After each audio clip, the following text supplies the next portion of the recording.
and gentlemen, what the world has been waiting for, what the world needs now.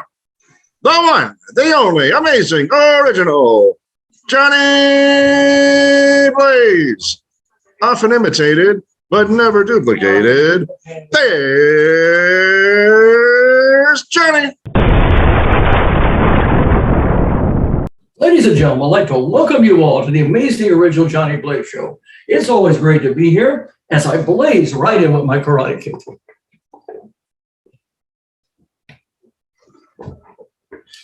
Let's have a blazing hot fun time. A man walked into a lawyer's office seeking advice. He asked the attorney, if I give you $500, will you answer 2 legal questions for me? The attorney replied, yes, I will. Now, what's the second question? 2 old men were sitting at the bar. One said to the other, why did you leave your wife? I felt sorry for the animals. The other man replied, what animals? My wife got so fat, every time she bought a fur coat, another endangered species would bite the dust.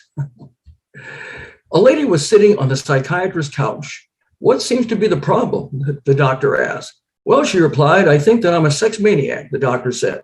I can help you, but my fee is $80 an hour. That's not bad, the lady replied. But how much do you charge for the entire night? When I was a child, my grandfather told me when I first came to this country, I didn't have a nickel in my pocket. Thanks to the IRS, now I have a nickel in my pocket. We have a blazing hot fun show with a special guest. He is a multi-talented singer, musician, director, podcast host, and writer.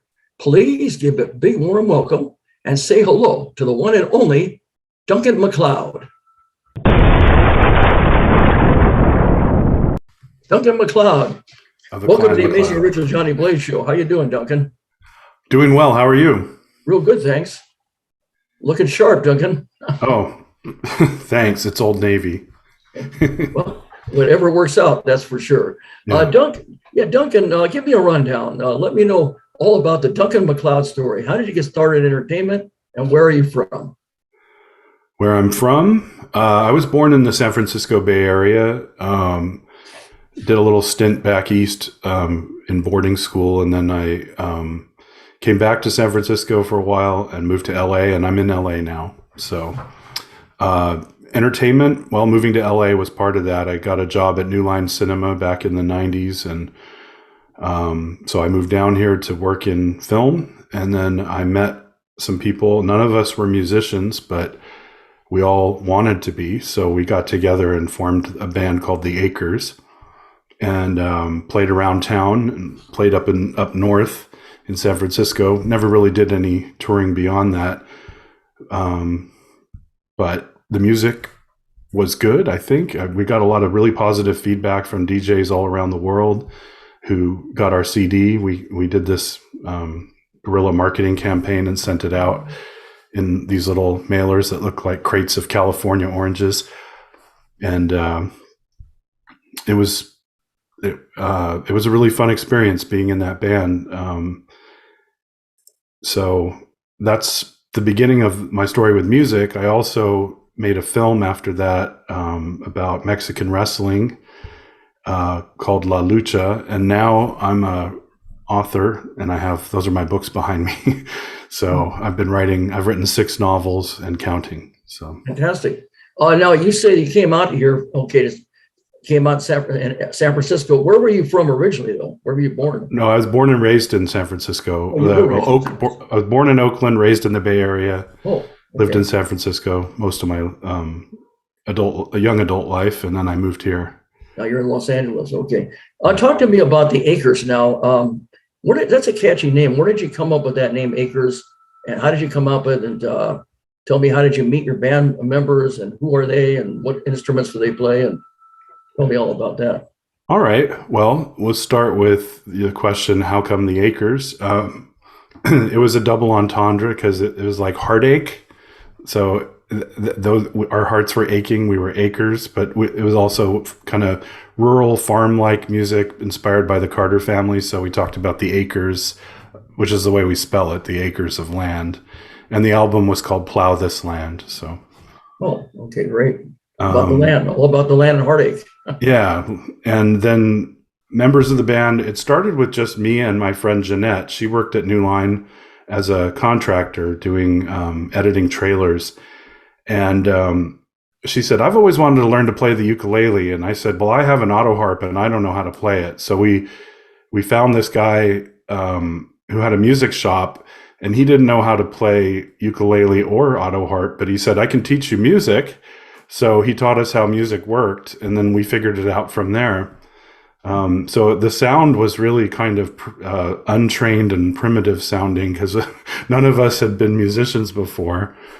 I came from a musical family. My father, Alan MacLeod, was like a celebrity on the folk music circuit, which there'll be people probably who hear this and go, he's Alan MacLeod's son. You know, they'll know who he is, but he left when I was young. So I sang with him when I was very young, and then he left. And so when he left, music left, and I was the guy who lip synced to Happy Birthday. I always like to say I just did not sing. I didn't want my voice heard. When I was in church, people would look at me when I was singing and I think, oh, I better not sing. You know, it just, it was a long time before I finally bought the auto harp, and then it sat around for a couple of years, and then I picked it up, and then I learned how to sing. So the process was, you know, kind of like a healing process of sorts. And at the same time, I got closer to my dad, and he even had me perform at his nightclub in San Francisco called the Castle Folk Club. So that was a real homecoming, kind of a magical moment, if you will. So that sounds like fun. So talk to me about, and the auto harp, that's a unique instrument. You tell me all about that. How did you learn how to do that? And tell me exactly what it comprised of doing the auto harp. I mean, that's a unique instrument. Well, it looks complicated, but it's deceptively simple. It's this device where you just press a button and you play a chord, you know. So it's almost like a guitar, but you don't have to do this you just press buttons. So and it suppresses all of the strings that aren't in the chord, and then you strum it. I didn't know any of that when I got it. I just knew my mom had played auto harp when I was a kid, and she used to sing songs to me, like me and Bobby McGee and stuff, playing the auto harp. So I loved the sound, but I didn't have any clue how to play it. So this guy, Jim Geisler at Geisler Music, he taught me, he taught me how chords work and what he called the circle of fifths and the sort of more technical, but not totally technical musical notation and whatnot. I just happened to have rhythm. Like, I was lucky, I guess. I didn't have to learn rhythm. I just had it. So I was able to strum, and I learned Carter family songs, especially because they were all, you know, they used an auto harp in their band. So it was easy to play those. And punk rock was really easy to play on the auto harp because it's just 3 chords. I never really got too sophisticated with it. It was really kind of like punk rock. It was very simple, but it was folk punk. So have you heard the music? I hear the music. I love it. Oh, good. I'm glad you like it. It has a beautiful relaxing sound in the background. I mean, it sounds like just like a guitar, like you're strumming a guitar, but I know it's not. It's an auto harp. But it has a beautiful sound to it. It does. Oh, thanks. And your songs are they main? You say you do cover songs and originals. It sounds like which do you prefer? Does it make a difference?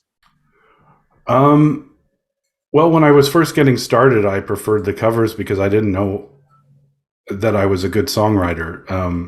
I'm still not sure I am, but I think I might be. So I ended up writing a lot of songs once I figured out how easy it was to write them. I didn't know how to write musical notes or notation. I just knew how to write down the chords, and then I would teach other members of the band how to play. So it was originally just me and Nettie, Duncan Aker and Nettie Aker, we called ourselves. And then our friend MJ, who also worked at New Line Cinema, he joined the band as a guitarist. And then Nettie's then boyfriend and now husband of many years joined, and he played stand-up bass, and then his friend played the cello. So it was this really strange mixture of instruments, but it sounded kind of beautiful. So how many people would you say are in the band then, or were in the band? A total of 7 people came and went. I had a boyfriend at the time, and he played pump organ, so he joined, and we did a lot of revival type performances for a while, where we were singing a lot of religious music. That came about because of some music that I had gotten into and still am into, called Sacred Harp. It's a Southern Baptist musical, primitive Baptist they're called, musical tradition, and it's in harmonies and very, you don't sing it for other people, you sing it for each other. And that's how I learned harmony, and that's how I learned how to read music, like actual notes. And it's, it inspired us for a while to get our own version of religion, I would say.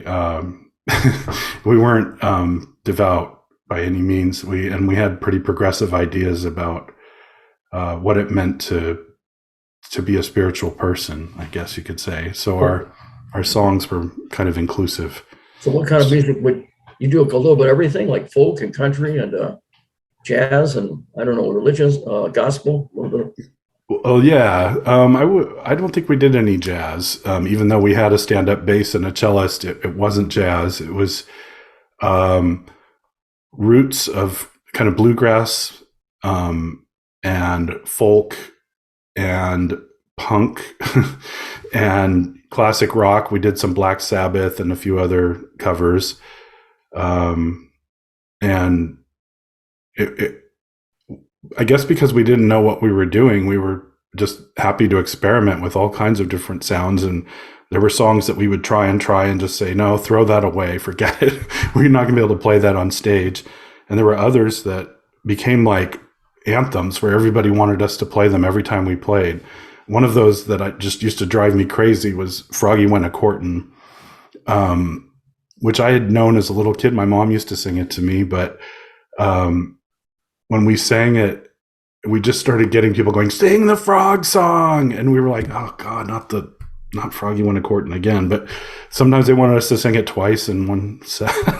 That is a catchy song. It sounds like it's an animal children's song. It's really from way back. I had never heard it before, but when I heard it, I said, wow, what a song. What a catchy, entertaining, fun song. You can sing it over and over again. It's just so vibrant and so positive and so entertaining. Yeah.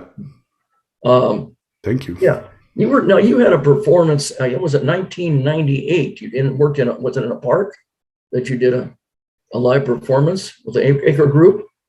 Yeah, the Acres were live it was our very first concert. That was the very first time we ever stepped foot on stage. And when people were cheering, I thought they were making fun of us. I didn't realize that we had a good sound until they gave us that tape. And Nettie and I were driving home like, oh, that was so hard. That was so horrible. And then we put the tape in and we were like, oh my God, we're good. We had no idea. And because it was, we were making mistakes and fumbling and kind of just trying to get stage patter going. It was our first time. But then the next day I get this call from a casting director at Disney who said, oh, we want you to audition for a film we're doing. We need a band. We didn't get the part, but just getting the call was so interesting. They'd seen us at that show, which was only like 50 people, but one of them was a casting director, and she reached out to us. I thought that was really cool.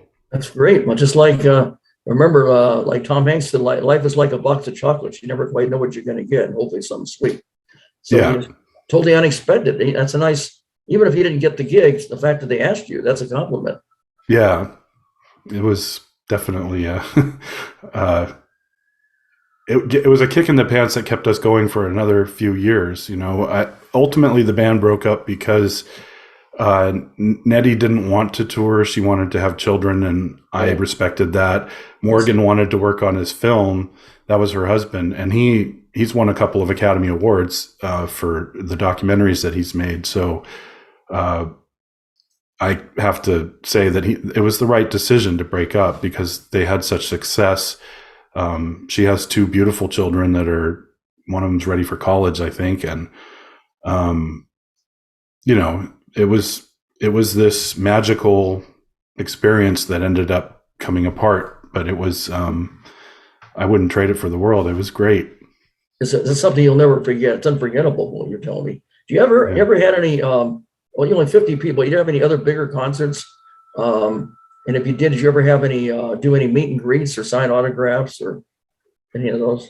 We had fans that would come running up to us, but not meet and greets necessarily. I think the biggest performance we ever did was an art installation that was really complicated. It was at a sleazy motel that was known for, well, I'll just say it, gay sex. It was like a kind of almost a bathhouse of a motel. And some performance artists took it over for a night and had all these performances in every room. And then we were invited to come and play our somewhat religious music at like 8 a.m. and wake everybody up. And then there was a baptismal in the hot tub. And there was probably like 300, 400 people there. It was so crowded. But it was probably the most interesting concert I've ever had. It was one of our last ones too, but it was a good one. It was a good way to go out. How were you able to energize, an audience? If you found an audience that was bored, how were you able to energize it? I don't think our audiences ever got bored. Never did, huh? Okay. I mean, even when it was 10 people, they were just so enthusiastic. It was something about the energy between me and the other members of the band. We just had this rapport, and we were funny. We'd make people laugh. In some ways, we were just natural performers, I guess. It wasn't. I'm trying to think of a bad gig that we had. I think the worst one was my dad's, because there were these folk singers that were like, I don't know what you call, like monarchy, right? Like folk royalty. And one of them was sitting up front, shaking her head like this. And it just felt awful. Her name was Faith Petrick, and she was like 85 years old. And she was this luminary of the San Francisco folk scene. And, I came up to her at the halftime and I said, "Why were you shaking your head?" And she said, "Oh, well, your partner's banjolele was just too harsh and it hurt my ears." But for that whole first half, I was so nervous because she was going not like, "Oh yeah," it was like that. So, and people were very critical of us, and they criticized my dad, saying, "Oh, you're being nepotistic having him at your club." It's like, no, he's my dad, and he invited me to perform at this cool club that he's had for years that I never went to because I was afraid of music and I wasn't very close to him. And then this was like a reunion for us. So, the concert, it was hard. And then he and I sang a song and I got very emotional and I started crying. And it's really hard to sing when you're crying. I don't know if you've ever tried it, but yeah, that would be difficult. Yeah, I felt like there was a Gilda Radner skit back on Saturday Night Live way back where she started crying while she was singing a Barbra Streisand song or something, and she just fell on the piano, and that's what I felt like. I felt like my auto harp was just going to go, because I was crying so much. Well, some songs, they get to be emotional, and the artist is so emotional that really the audience, gets into it, and apparently really tear up and practically choke through tears. That's for sure. Yeah, the mark of a good performer, though, is that they don't tear up. Like Dolly Parton, she can make an entire arena burst into tears without herself crying. She just gets through the song because for one thing, she sang Me and Little Andy probably a million times. That's the song where everybody's heart breaks when they hear it, but, a good performer wouldn't get as emotional as I did. So it was a good experience. It taught me like, oh, you need to practice not getting sad when you're singing. Practice, they say practice makes perfect. The more you do it, the better, more comfortable you are and more confident. Who inspired you now? Is there anybody who really, as a singer, entertainer, or songwriter, has really inspired you? Yeah, there's quite a few.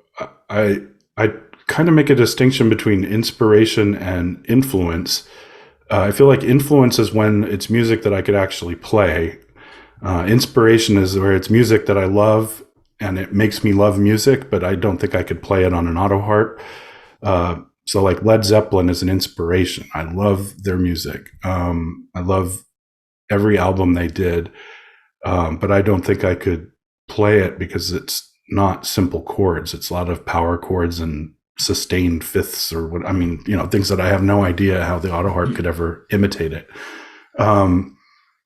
But then like an influence might be Black Sabbath or the Ramones or Blondie or, those are songs where I could actually play them on the auto harp if I took the time to learn them. And the Carter family, of course, I mentioned them already a dozen times, but my mom used to sing a lot of their songs when I was a kid, so I knew them. And then they're just like the go-to band for auto harp because they're probably the most famous band that had an auto harp. And for those people I imagine there's people listening who don't know who they are. They were a band from Virginia that was one of the first country music bands to ever be recorded, and they were wildly popular.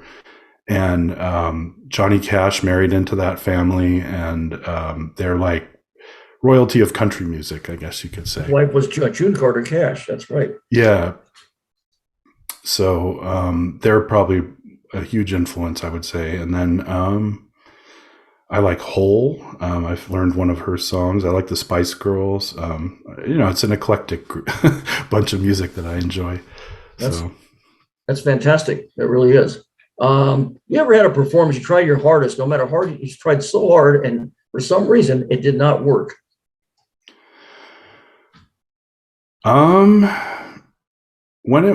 think the hardest ones, I don't know that they didn't work altogether, but the hardest ones were when it was 15 people in a room. Like somehow the word didn't get out, or everybody had something to do, or I think one night it was the Academy Awards and we'd kind of messed up. And in LA, that's like the high holy holiday. So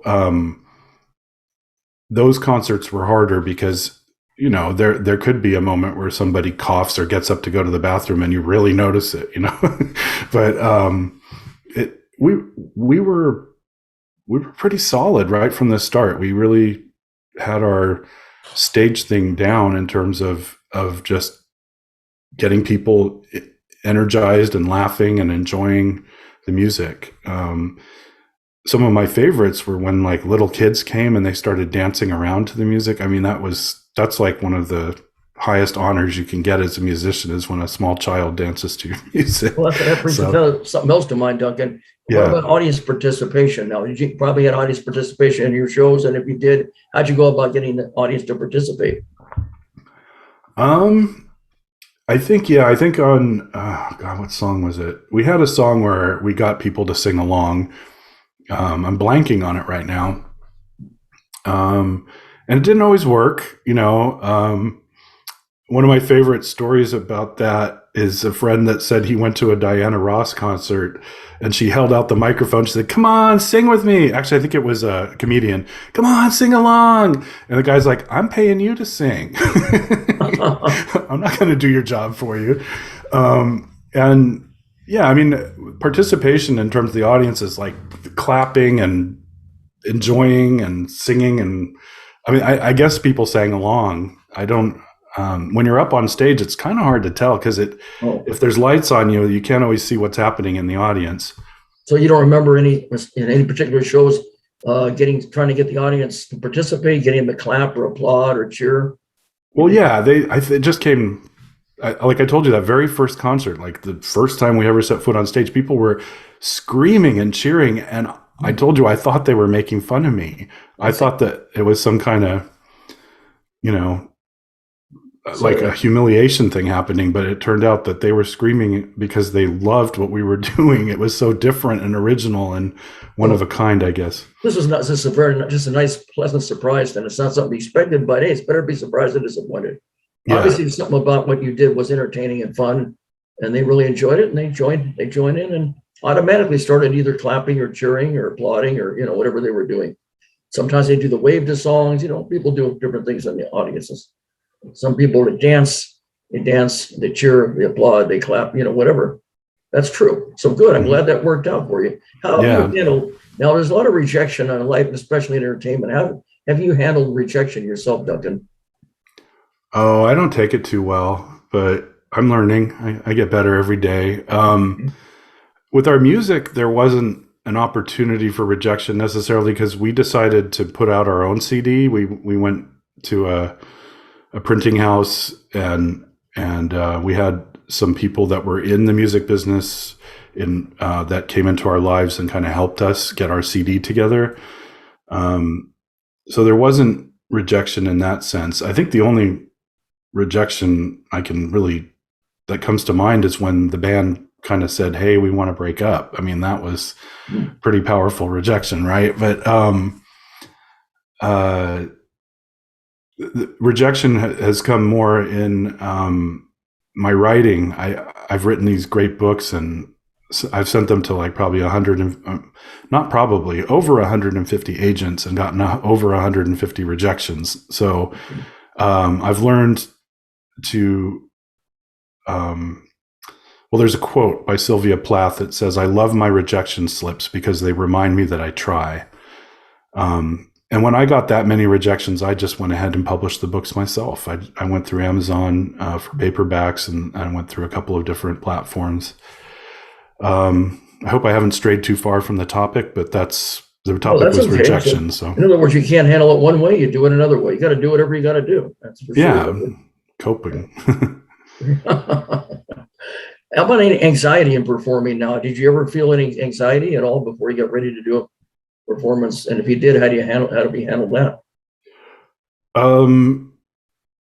Well, everybody talks about stage butterflies, I guess, or there's different names for it, but I felt butterflies sometimes were like just this nervous energy, but it was never the kind of anxiety that people would say is crippling or something. It was kind of an excited, upbeat anxiety. It was anxiety, but it wasn't, "Oh my God, I'm going to mess up" kind of anxiety. It was more like, "Wow, oh my God, you're going to be getting up on stage. You're going to be talking to a bunch of people and then you're going to be playing a bunch of music," So it was more, kind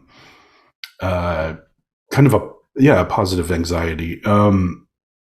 And I was in children's theater as a kid, so I kind of learned to get over stage fright doing that. So it was, it wasn't, I used to get way more nervous, like waiting in line for a roller coaster or something, than I did getting ready to get up on stage, because I felt at home on stage.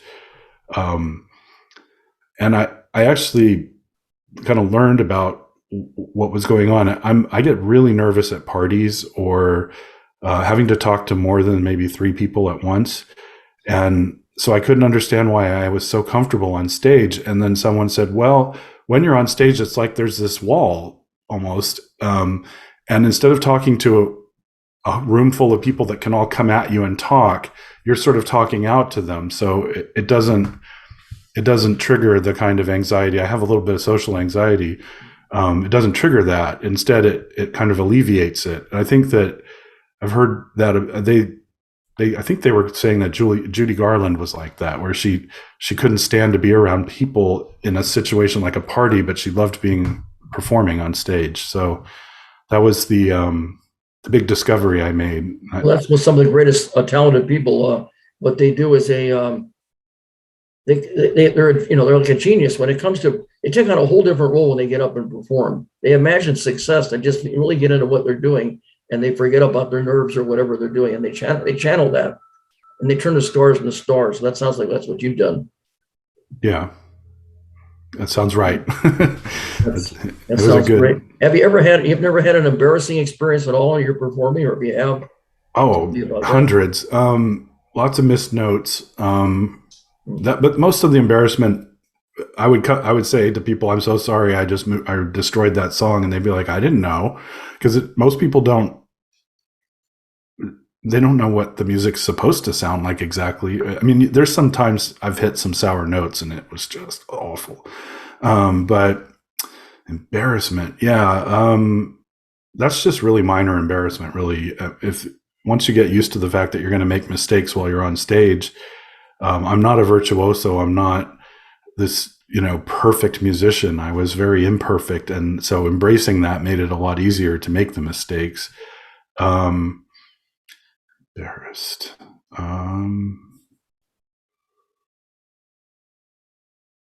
No, I guess I didn't have time for embarrassment because it's sort of this constant process of performance. And so you don't even, I might blush or something, but I wouldn't stop. You can't stop and go, I'm embarrassed. You just have to keep playing and that. Go right on and apparently act like nothing happened and just go right on. That's what you're telling me. Right. That's how you keep music alive.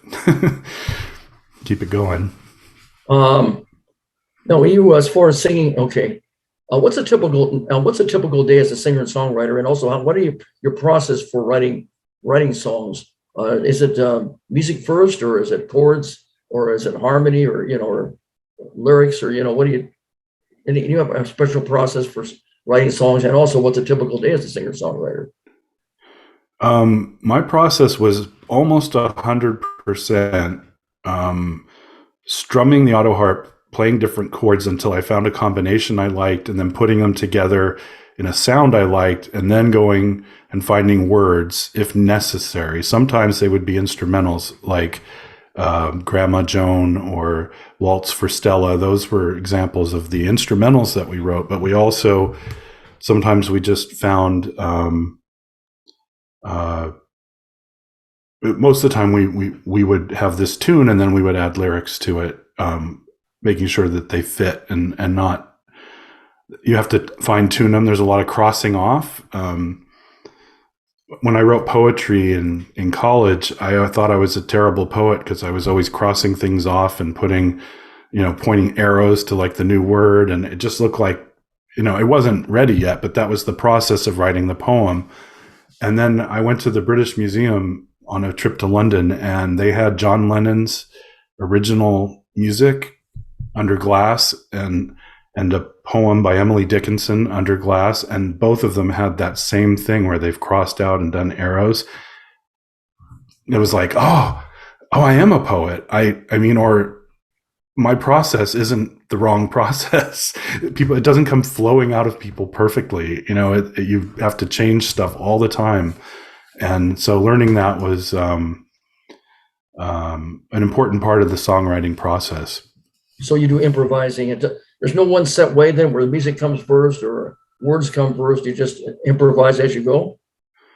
Yeah, I mean, one time I had written a song and I'd put lyrics to it, and it was kind of a tragic ballad. It wasn't a very uplifting song. It was about a transgendered person who got beaten to death in Louisiana. And so it was so depressing. And then my friend, Nettie, my co-singer, whatever you want to call her, the other member of the band that was like a lead, she brought these lyrics to me and she said, I can't find music for this. And I said, oh, that would go with my song. Maybe we should try it. And that was the song called The Well Went Dry. Mm-hmm. I had written the music, but I'd set it to this really just way too tragic story. And she had this one that was just this kind of sad love song, like a broken heart type song. I see. Now so, you wrote a song for your mother. Now there was a song you wrote for your mother. Oh, for my grandmother, Grandma Joan. Oh yeah, you're not your grandmother, right? Grandma Joan. Yeah. How you went about doing that? It's Grandma Joan. That was a special song.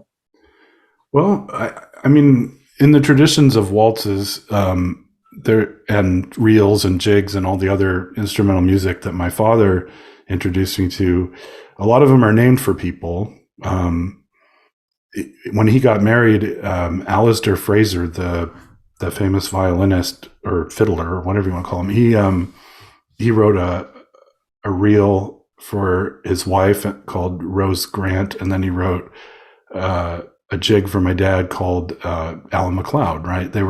So you name them after people.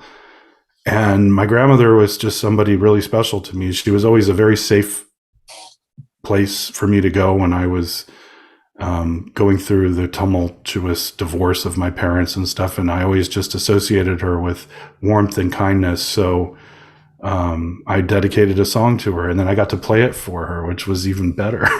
She came to one of my shows in LA, and I played the song. That's wonderful. You were able to play it for her. I'm sure she loved it. Yep. You loved playing it for her, and she loved hearing it and listening to it. That's great. That worked out.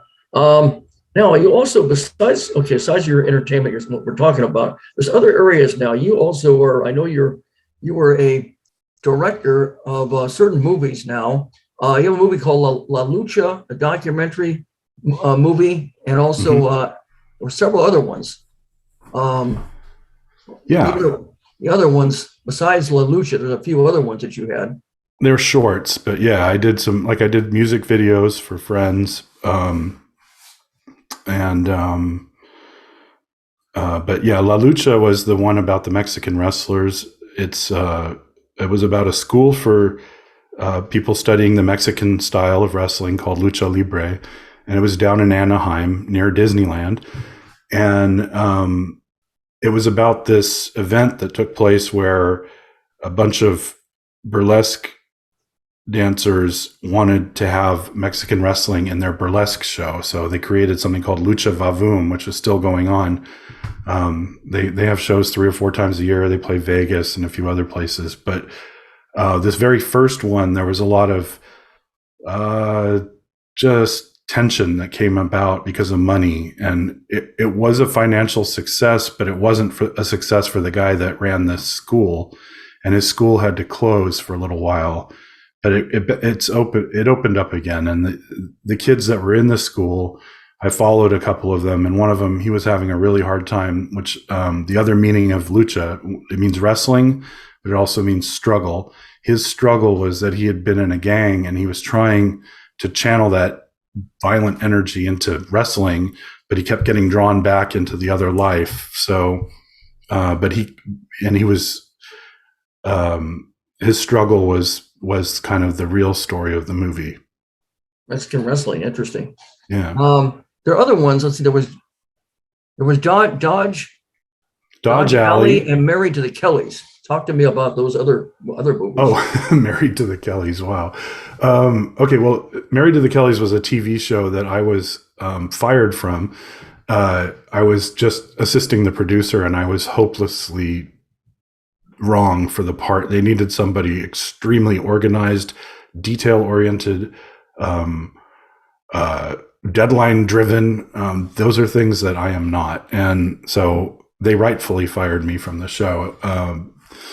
But it only ran for 1 season, I think. And it never made it to syndication or anything. It was a funny little show. I really liked it.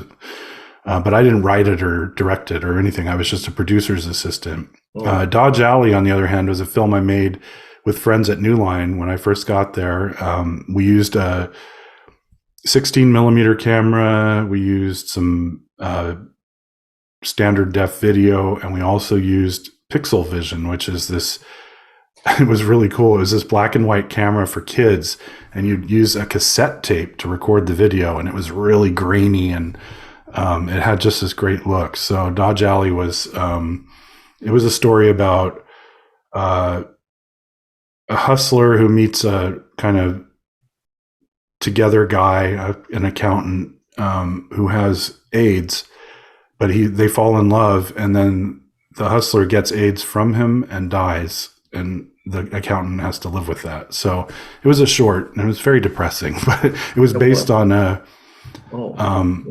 was based on a couple of newspaper articles that we had read.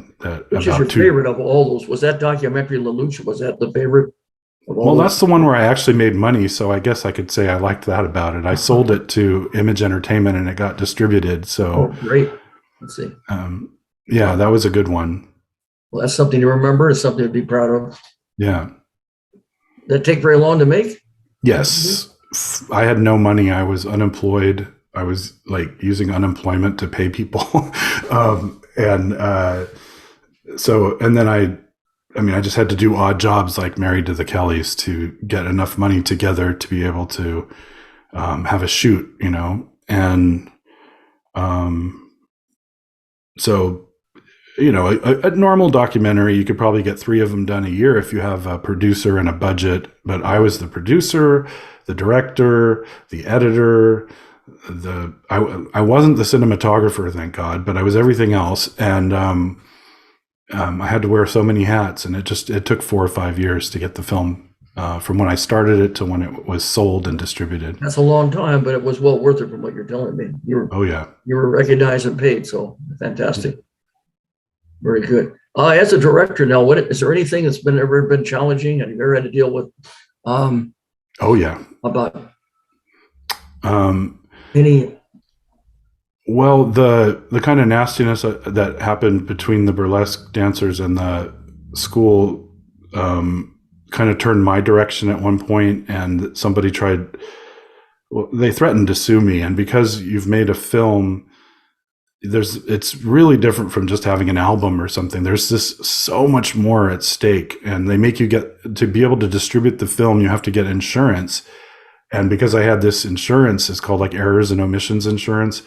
You have to hire a lawyer and take care of any lawsuits that come up against you, because you're insured, but you got to try to prevent it from happening. So I would say like 75% of the money I made on that film went to paying lawyers to make the lawsuit go away.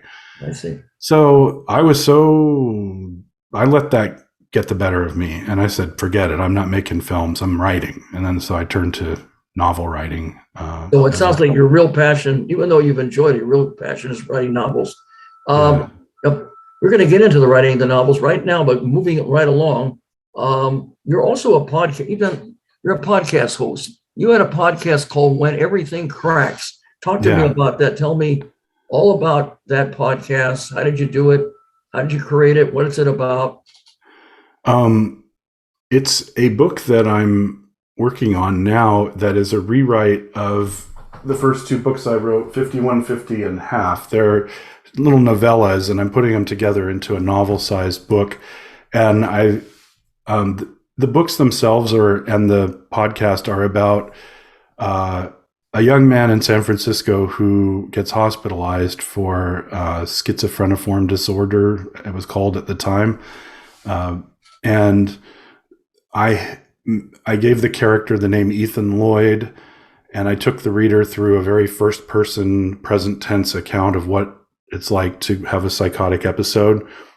But I was hiding. It was me. And I realized I need to write this book again with my name and with the names of people who are willing to let me use their names, instead of creating a fictional story about it. So my that hospitalization was a very difficult time in my life, let's just say. And when I came out of it, I was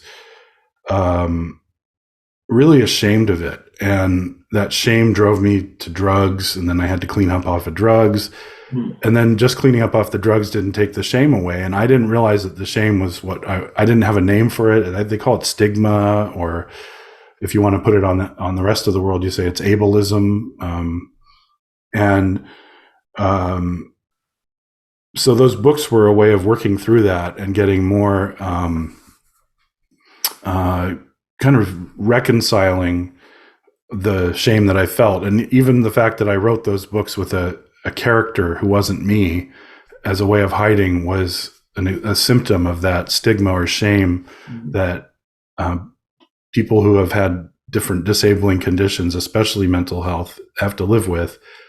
I've lost jobs over it because I wasn't comfortable explaining that I had I would say no. When I asked if you have a disability, I would say no. Because at that time you could get fired for, having whatever I had. I think it was bipolar disorder. Still have it. Okay. Take medicine for it. Okay. But the books themselves are this kind of hopeful story. In the end, it's very scary because the character goes through so many frightening experiences: jail, mental or psychiatric hospital. I went to Mexico on a train and got into some trouble down there, and then came back and got into hard drugs in San Francisco, and then cleaned up finally, and that's the hopeful ending. Well, you're basing your own experience. It's really a nonfiction based upon, but you're using a different character, but it's only based upon your experiences, and you're Right. channeling your experiences into this character for this podcast. Well, And the podcast is no longer a character. It's Duncan MacLeod. I took the character away, and I'm me. And I'm me going through all of that instead. So it's a memoir more than a it is. literary novel. Okay, so it started off with the character, and now it's yourself. Okay. Yeah, that was the process of coming to accept what had happened to me. So you're getting 30 years. It's therapy for you. It's a process. It makes you feel good that you can get it on paper and you get it out there and express yourself, is what you're telling me. Yes, and hopefully it can help you and also help other people. It's, they're having disabilities or mental illness. You're able to cope with that better. Yeah, I've gotten some very good feedback from one of my favorites is a friend of mine. I didn't even know that he was a psychiatric nurse, and he read the book and he came back and he said, I can't tell you how important this book was to me because I work with people every day who make no sense to me.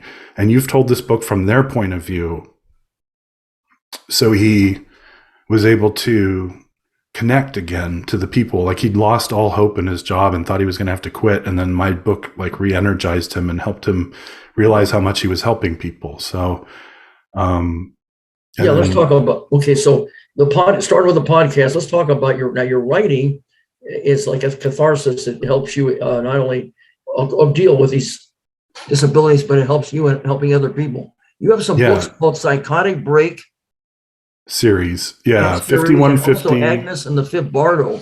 Talk to me about those series and those books. What are they about? And if people want to find out about more about it, they want to get it, how can they get it? And, tell me the motivation behind all this and how you went about doing these books.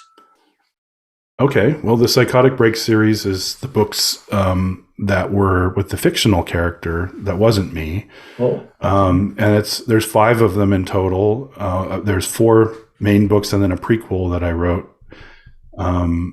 They're available on Amazon. You can, my name, unfortunately, you're going to find like 150 action figures from the Highlander before you find my books, unless you type the title of one of the books. So I always tell people to type 5150 Duncan MacLeod, and then you'll get in and you'll find all my books that way.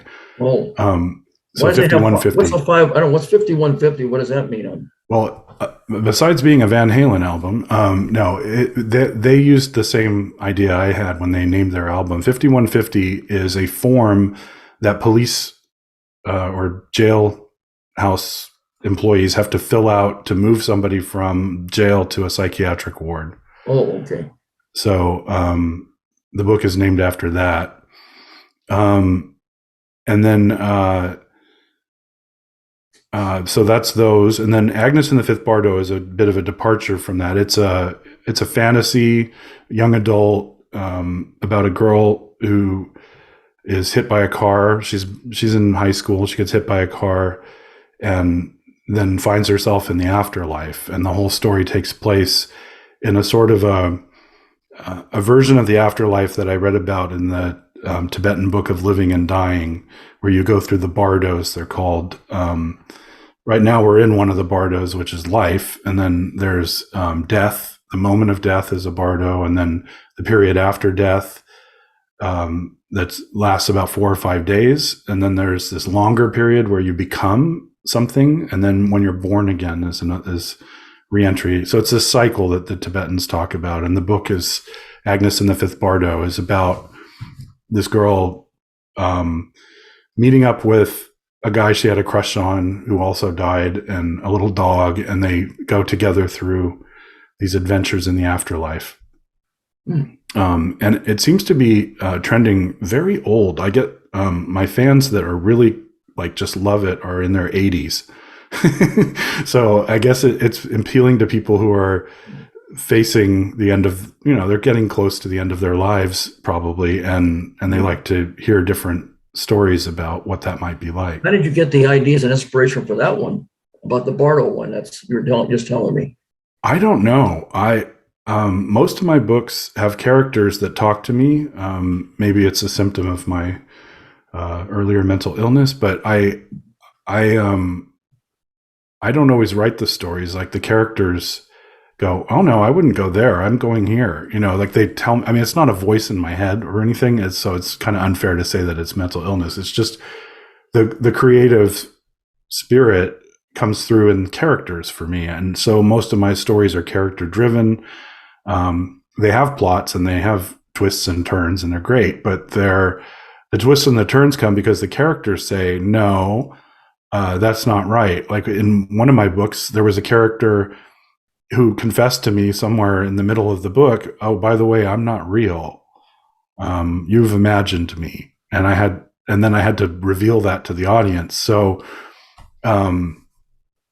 that's an example of the creative process when writing a book, I guess. Well, if voices are not, if it's not voices, it must be something else. Are you experiencing dreams? Maybe, are there any dreams that you think some of these ideas come from dreams? I'm for whatever reason, dreams are like, they're kind of like my brain sort of flushing the toilet at the end of the day. Like a lot of stuff comes out, but I don't want that stuff. Like I love dreams. I love dreaming. I particularly enjoy nightmares for some reason. They're like, I wake up like, wow, that was cool, you know, but I'm a big horror fan too. But yeah, no, the dreams, I write some of them down, but I've never written a book based on a dream I had. I just have waking moments where I go, oh, this girl Agnes just sort of made herself known to me. She's like, you need to write a book about me. And right. She wasn't real. She wasn't based on anything.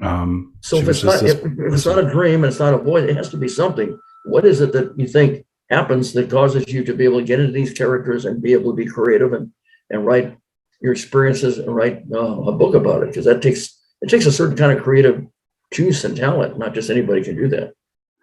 Perseverance is certainly probably the character trait that lends itself to getting books out there. I used to be a quitter and a giver-upper, and I learned not to be. But the creative process, it's different. I mean, with songs, sometimes it would come from the news or from some other kind of story that was already there. But my books were, I mean, the first 5 books I wrote were my own experience. They were just disguised memoirs, right? They were right. With a very unreliable narrator.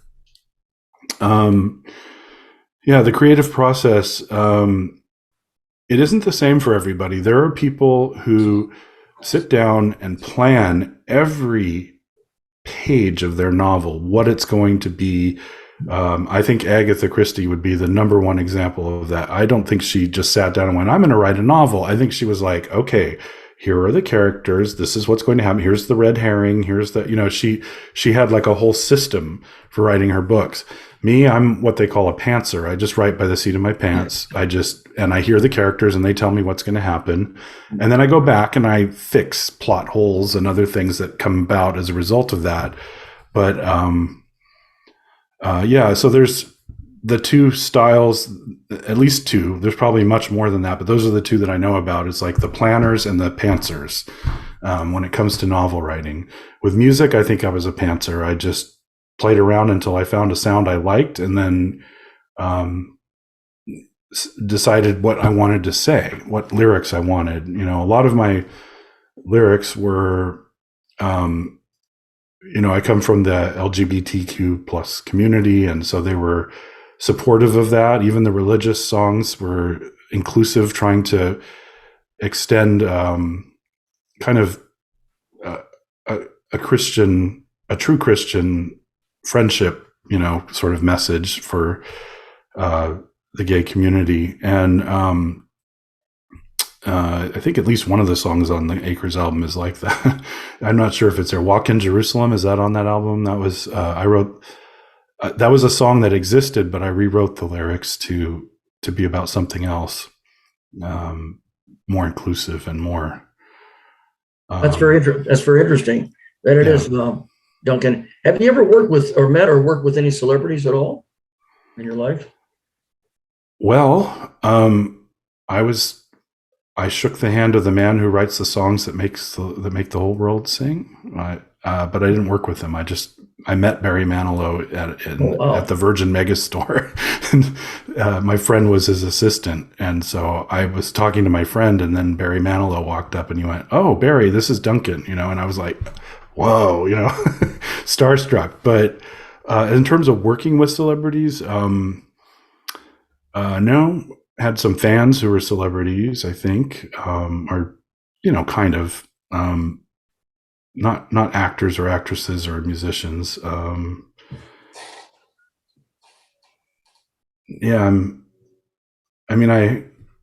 have friends who've become successful, and so they're sort of celebrities now. But I see. It's not.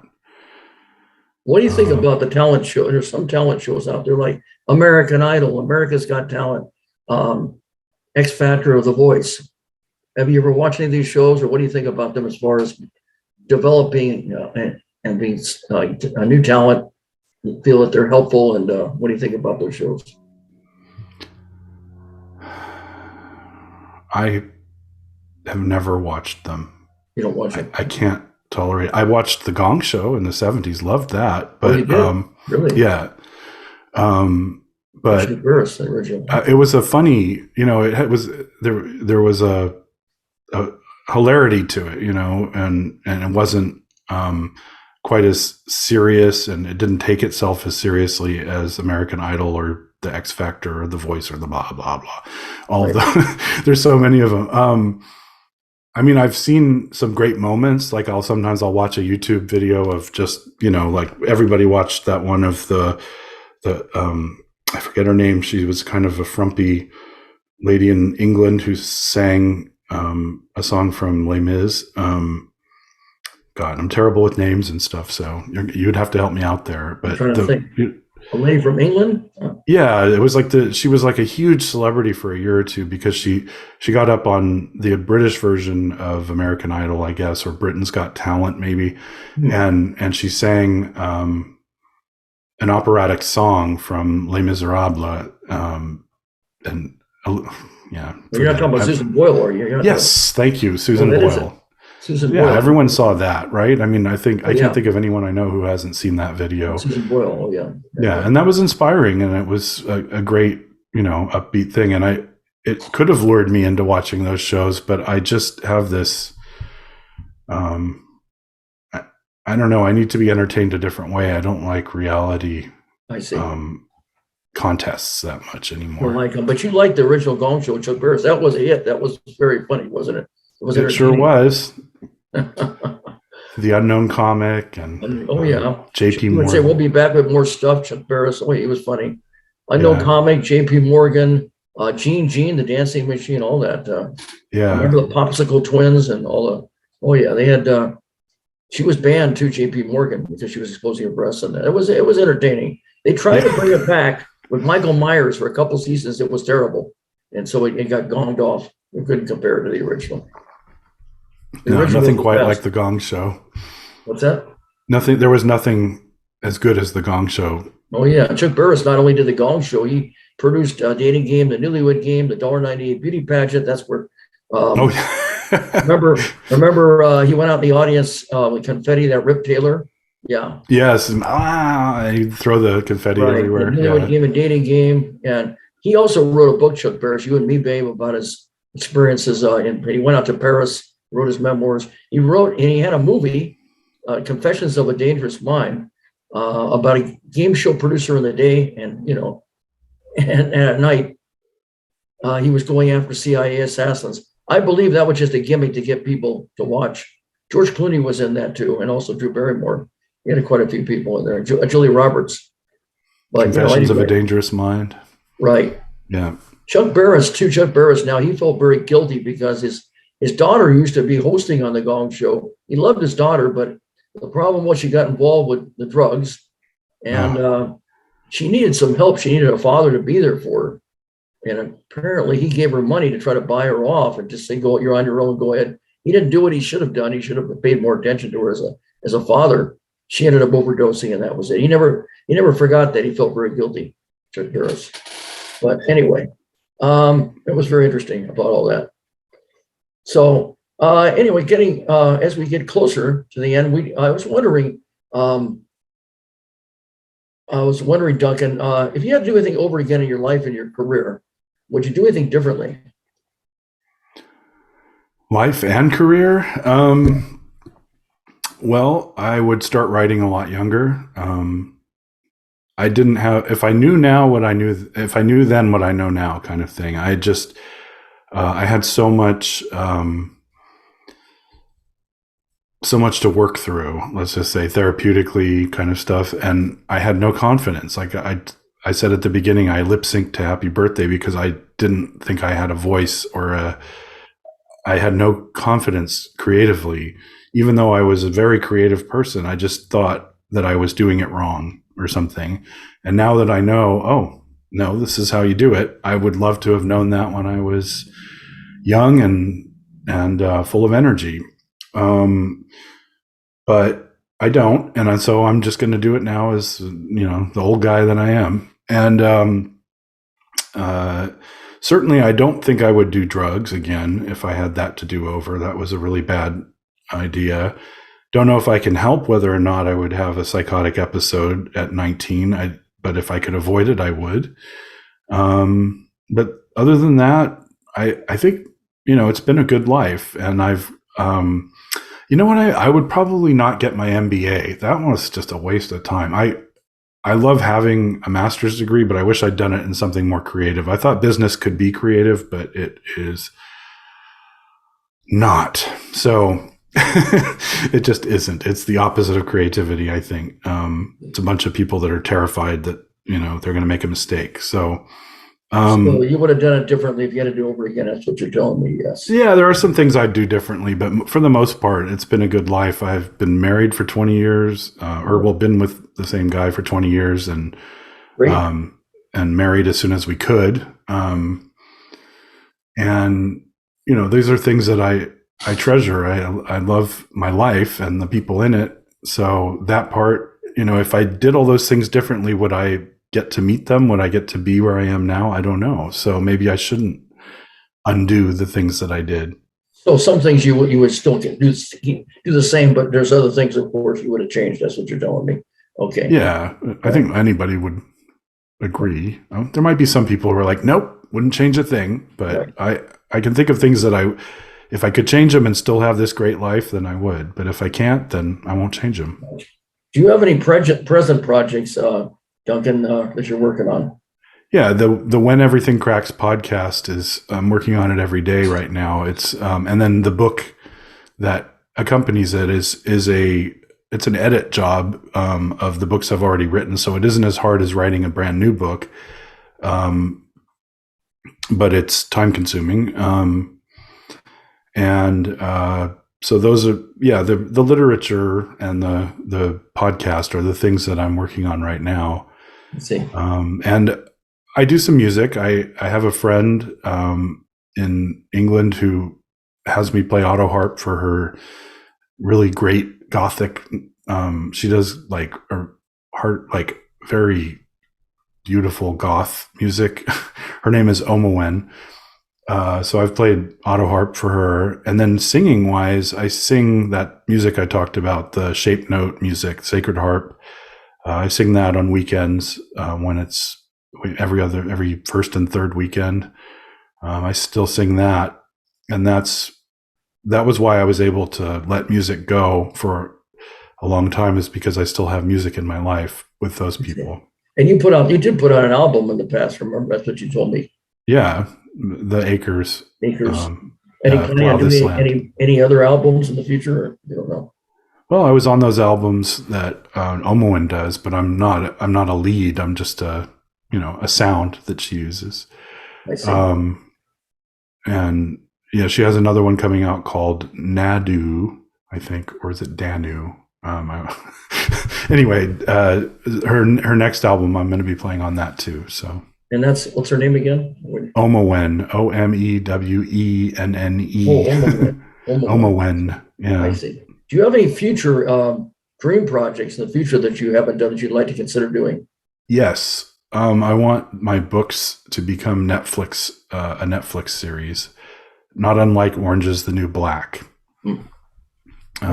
That's my dream project, and I have some people that are attached. Actually, I just finally broke through and said, you know what, I need to start producing this a little bit. I've been so hesitant to produce any kind of filmed entertainment after that bad experience, but I'm jumping back into it. So, well, I hope that works. That's something to strive for. Something to be to look forward to in a Netflix series. If people want to find out more about you, Duncan MacLeod, tell me all about the links to various places with Bio Entertainment, how they can find you, entertainment website, Facebook page, imdb.com, YouTube channel. Tell me about all the different links they can find you. Well, the easiest way would be to go to my link tree, but I just realized I don't have that. I have to call that up, and I don't think I want to do that while I'm on a podcast. But you can go to my website, duncanwritesbooks.com. And just for those, my name gets misspelled by people who have too many donuts. My name's spelled Duncan writesbooks.com. So don't spell it with a K. And then there is a YouTube channel. I gave you the links, but I don't know if you post those in your shows at the bottom or anything. I don't think you do. And the links they're not like just a simple URL. They're usually all these letters and numbers. So I'm not going to try to confuse your audience with that. But yeah, the website Duncan Writes Books is probably the most relevant to what I'm doing right at this time in my life. DuncanWritesBooks.com. Okay, you have a Facebook page also. I know you have a YouTube channel. I know that. Yeah. I think you're on imdb.com, aren't you? I actually am, yeah. That's how you knew about Married to the Kellys, probably. Right. And then I don't know about Spotify or yeah, my podcast is on Spotify. Okay, it is. Okay. You just type "When Everything Cracks" and it comes up. Okay, very good. All right, that sounds like you got it going there. Anyway, we have a surprise for our audience. Duncan, what we're going to do is we're going to do Showtime right now. Duncan MacLeod, the musical stylings, Duncan MacLeod was this auto harp in his voice on various songs, some original songs, and there was one cover song. The first one is called Snake Handler. Kick back, relax, and enjoy.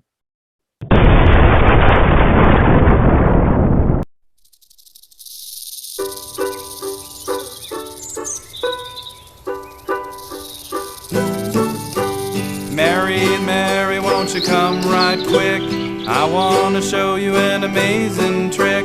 I'm gonna swallow this here strychnine. Don't you worry, gonna be just fine. Willie, you are so brave to trust the Lord, your soul to save. I know you feel it and I feel it too. Our Savior's love is good and true. Take up serpents, speak in tongues, sing Hosanna till the morning comes. If you don't have enough faith in God, you wind up buried in the cold hard sod.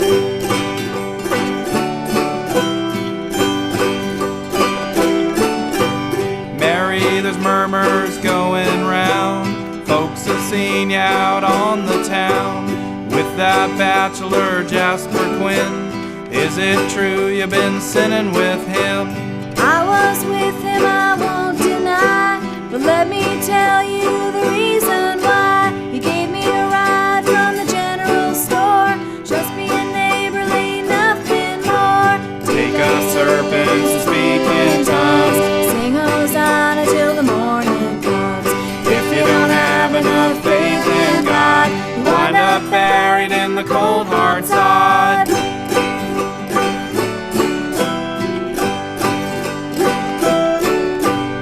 If you love me, you'll place your arm in the serpent box and incur no harm.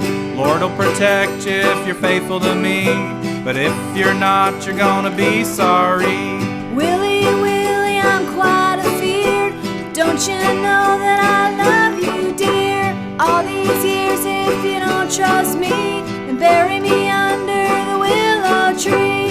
Take up serpents, speak in tongues, sing Hosanna till the morning comes.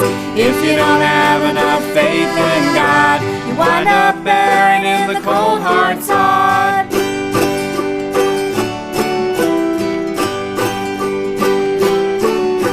The snakes don't lie like lovers do, and so the Lord has punished you.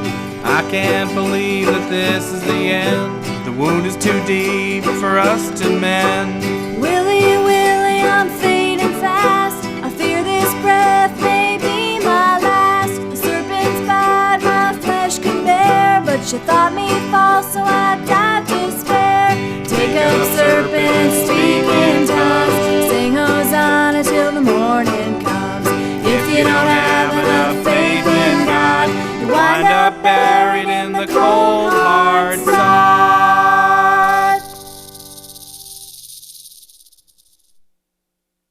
Moving right along, blazing forward, Duncan MacLeod, we have another song, original, called Waltz for Stella.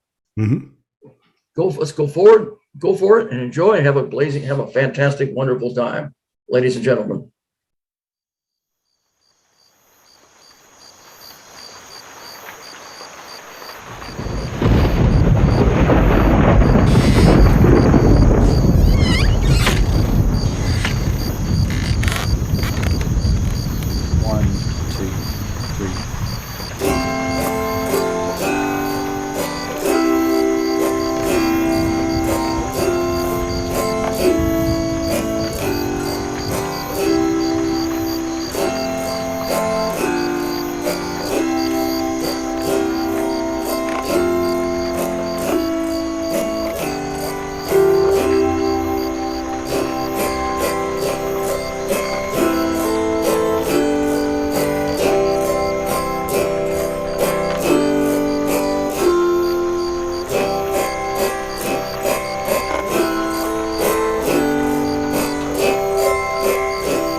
All right. The final song is a very catchy and entertaining song, and it's an animal and children's song. And the lead vocal, along with Duncan, is his friend Nettie Neville is the lead vocalist in this. Froggy went a courting. Froggy went a courting.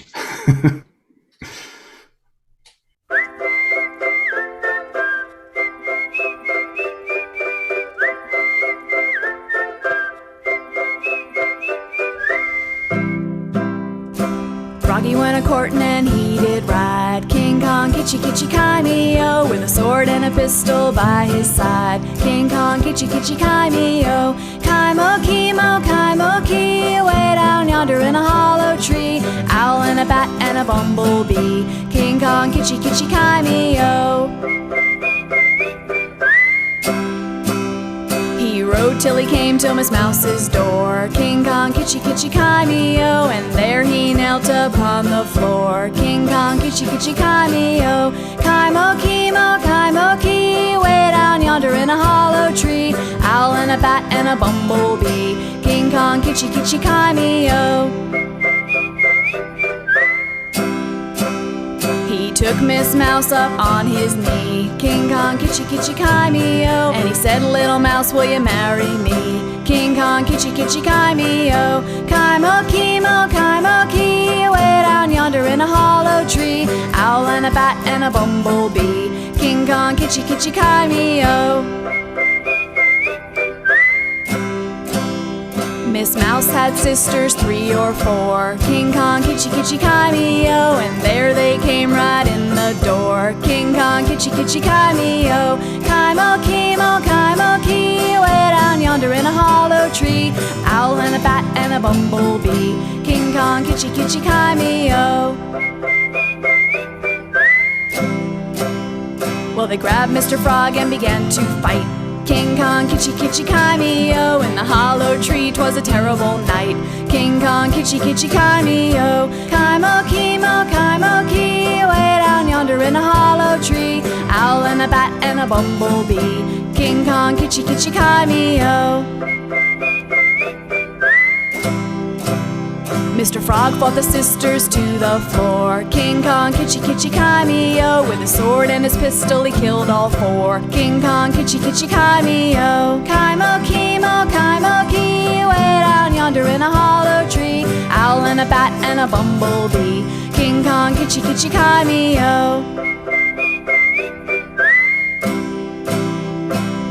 Well, they went to the parson the very next day. King Kong kitschy kitschy kai-me-o, and they left on their honeymoon right away. King Kong kitschy kitschy kai-me-o, kai-mo-ki, way down yonder in a hollow tree. Owl and a bat and a bumblebee. King Kong kitschy kitschy kai-me-o. Now they live far off in a hollow tree. King Kong kitschy kitschy kai-me-o, and they now have wealth and children 3. King Kong kitschy kitschy kai-me-o, kai-mo-ki, way down yonder in a hollow tree. Owl and a bat and a bumblebee. King Kong kitschy kitschy kai-me-o.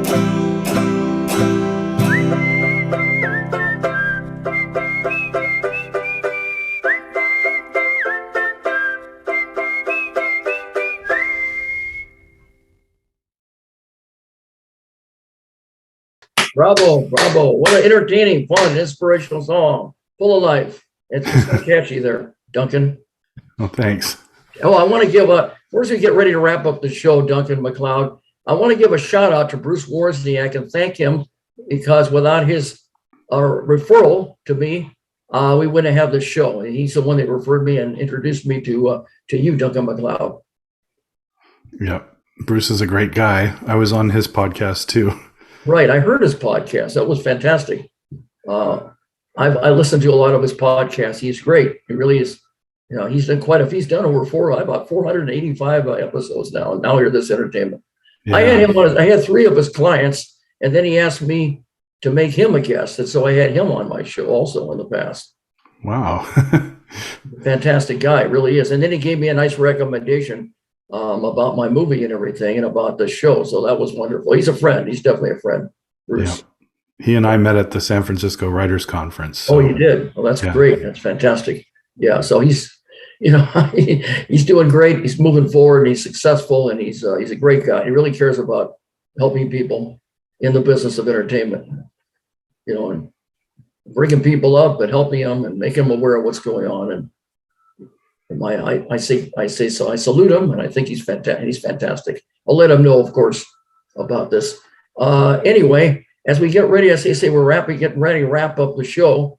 Duncan MacLeod, you have been a very fun, inspirational, entertaining and great guests. And the time has gone by fast. So I've really enjoyed having you on the Amazing Original Johnny Play Show.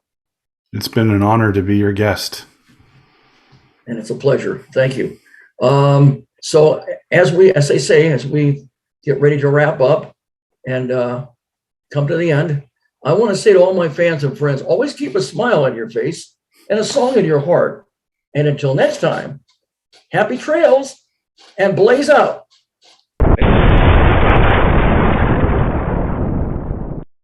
Ladies and gentlemen, if you would like to be a guest on an entertainment talk show, please send us an email at amazingoriginalJBshow@gmail.com.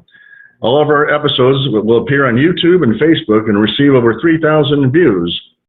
Don't forget to sign up for our YouTube channel, and every guest will receive a complimentary DVD of their appearance on the show. Remember, we are much better than a podcast.